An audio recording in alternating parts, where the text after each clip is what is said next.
Okay then, Helldivers, we are back and we've got loads to go over today.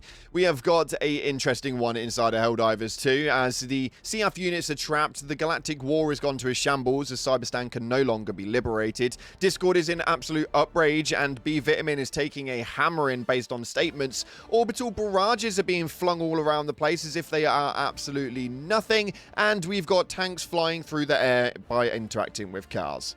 We're going to give you guys a breakdown of everything that's happening, but my lord, there is just so much inside of this game right now in terms of news. It's absolutely crazy. So let's dive on in and see what's going on right now in Helldivers 2.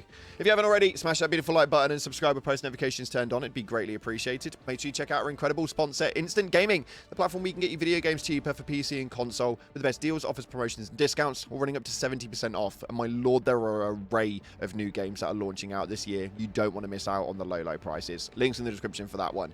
Also, this is our latest giveaway winner. If you want to hit me or the Discord moderators up via the link in the description, you can do. If you guys want to get involved with the next giveaway for super credits, it's very simple. Head down to the comments and put in a flame emoji. Why? Well, cyberstan was meant to be on fire. Unfortunately, it doesn't seem to be the case. So let's dive into the game right now and see what's happening inside of Helldivers 2 and why it is we can't liberate cyberstan. So starting off, it's been absolute chaos inside of the dispatch notes. If you log on right now, you're going to have 10 to 20 different dispatches, and there is a lot to read over. So let's just quickly minimize all of that for you guys. Essentially, the Bastion has posted out that the Seaf units are trapped. That's right, the Seaf 77th Mobile Infantry Corps is encircled by cyborgs forces in vicinity of Solidaritet. Now, this is solidarity if you want to translate it into English, but the destruction of the mega factory would cripple the enemy line, creating a route of egress.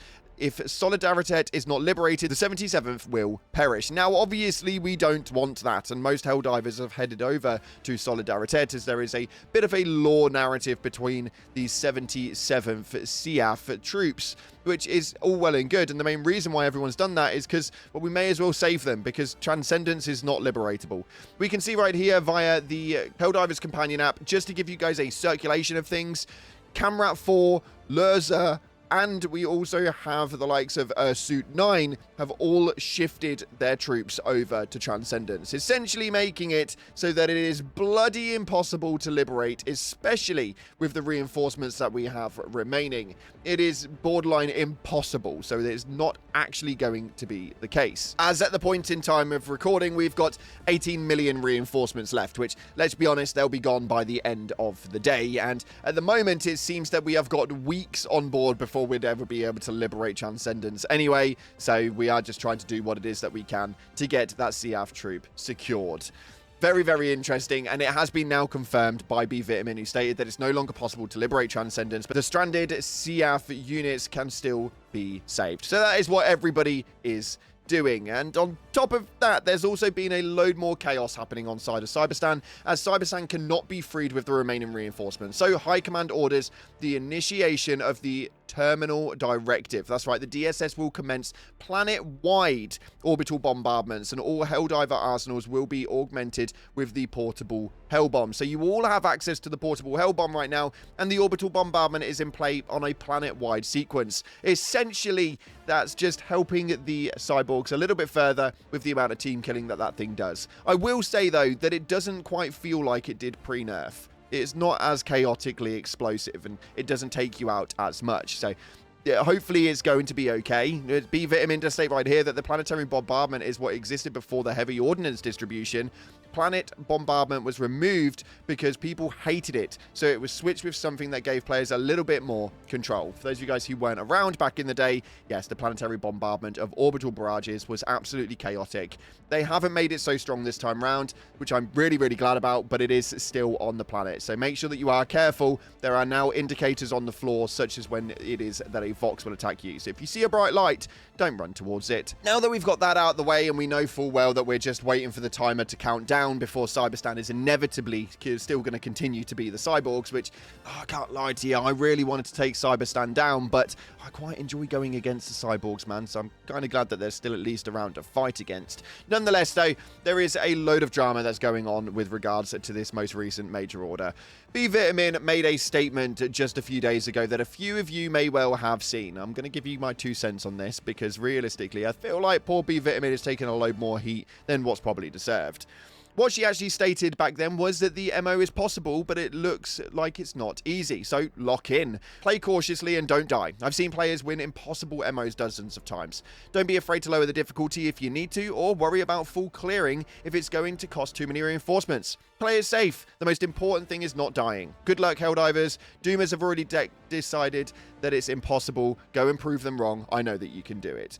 Now, what they were actually saying here was not how it was interpreted. Apparently, people are saying that it was essentially telling us to lock in, therefore it was mocking us for not being able to win this MO, when actually that is definitely most positively not the case at all. All she was essentially saying was to lower the difficulty.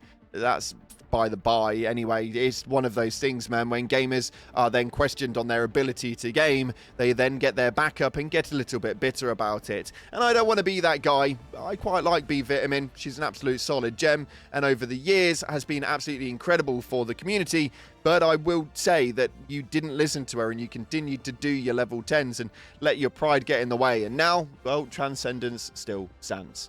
Nonetheless, what she actually went back and said, because a lot of people were giving her heat for mocking the community, allegedly, even though I still don't understand how that's the case, and definitely don't agree with it. B Vitamin stated that I never intended to come across like I was mocking people for failing. There are bugs that can make deaths feel unfair. There will be moments where death could not be avoided, and times when it feels like it's too much. But there are also ways to play the game in a more conservative way and reduce the likelihood.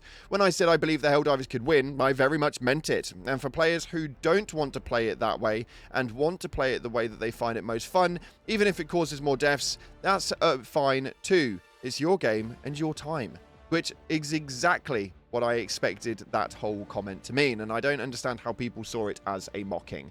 That's just my 2 cents. Yeah, there's a few bugs in the game. Yeah, there's some issues with the Vox engines climbing up buildings and apparently merging into each other. But the gameplay in the background was a level 7, and it was probably the most relaxed I've been inside of the game for a very long time. I only play on level 10s. But for this video, we thought we'd play on a level 7 to see how it would play out. And my lord, it was just so easy.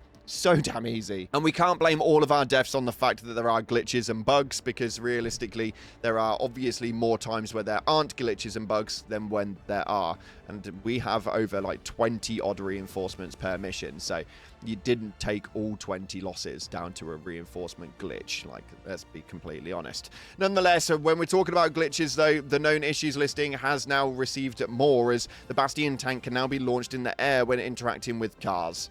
Yep, that's exactly what I just said. I don't know how it's a thing, but unfortunately it is. The list is now getting a little bit larger, as melee kills cannot correctly be counted at the end of mission stats, and there are a few other things on there that they are now still looking into. We've got a new update that is hopefully due to be coming soon, as Arrowhead work on a 2-week cadence, so fingers crossed come Tuesday we'll have an update and some things will be fixed. As to where the game will go then though, we'll have to wait and see, because cyberstan will no longer be on the map for us to attack. I'm intrigued to see where that one plays. Nonetheless, I wanted to know what you guys were thinking in the last video, where we spoke about the final attack and the content loss, as well as the Galactic update that was going on at that time. And you guys had a lot to say about the way that this game was playing. KJ stated right here, I love it when I spontaneously combust out of nowhere. Now that has obviously happened quite a few times actually, which is hilarious, and yes, obviously a waste of reinforcements, a absolute nightmare when it does happen, although I'm finding it's not happening all that often. For me personally, it's definitely something they need to fix, and it's been something that unfortunately has been a problem with an automaton front for quite some time, if I'm completely honest. I can't ever see that one being fixed. I'm not going to lie to you.